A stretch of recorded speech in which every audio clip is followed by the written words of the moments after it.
What's up guys, welcome back to yet another interesting video. So in this particular video, I wanted to talk about my OnePlus 13 which was bricked while downgrading to older version of OxygenOS 16. So make sure you watch this entire video because I'll tell you how my phone got bricked and was I able to recover it or not, and what OnePlus Service Center people did after submitting this device. But before talking about that guys, if you find the content useful to you guys, then make sure to smash the like button and also consider subscribing. So if you guys remember, a few days back, it was confirmed that ColorOS 16.0.3.501 build introduced a hardware level anti-rollback mechanism. And during that time, similar build was rolling out for OxygenOS 16 also, which was 16.0.3.501. So many people were worried about whether downgrading to an older version of OxygenOS will brick their device or not. So for that, we performed that test on our OnePlus 13. But before that guys, let me explain you in simple words what's this anti-rollback mechanism. So basically starting from this particular build which was 16.0.3.501 for devices like OnePlus 13 series and even OnePlus 15 series, OnePlus introduced a hardware level anti-rollback mechanism. In this, if you try to downgrade your device to an older version or switching between ColorOS to OxygenOS or vice versa, or even flashing custom ROMs,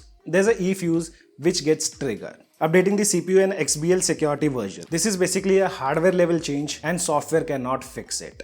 So if you try any of these things and that eFuse get triggered, your device won't boot up. And after this thing got highlighted on social media, OnePlus took down all the rollback packages from the official website. But as per my information, OnePlus will be rolling out new rollback packages which won't trigger the eFuse. But we personally had all the rollback packages. So we thought to give it a try and we tried on OnePlus 13s. And guess what? My OnePlus 13 was hard bricked, not even soft bricked. Which means there was no way to recover the device using software. I tried multiple ways using the recovery tools and device did not even go into EDL mode, which is also known as emergency download mode. So after multiple attempts, we sent the device to OnePlus Service Center. Once the device was submitted, they started diagnosing the device and it took around 2 to 3 days. Later on when we got the call, they told us they need to replace the motherboard. But luckily the phone was in warranty, so OnePlus did not charge us for motherboard replacement. But it took another 10 more days to get the device back because OnePlus 13s motherboards were not available as it's a new device. So after a few days we got a call again and they told us the motherboard has been replaced, which obviously your IMEI numbers gets changed after that. That was also informed to us by OnePlus. And if you see the costing of motherboard replacement on OnePlus smartphones, it's way too high guys. As said, we were lucky that our device was still under warranty. If you see the costing of OnePlus 15R, it actually costs somewhere around 37,000. For OnePlus 15, 45,000, 13S, 36,000, 13R, 35,000, and 13 can go up to 48,000 for motherboard replacement. And guys, we are not exactly sure about OnePlus 12 series, but it looks that OnePlus 12 series may also get this issue while downgrading.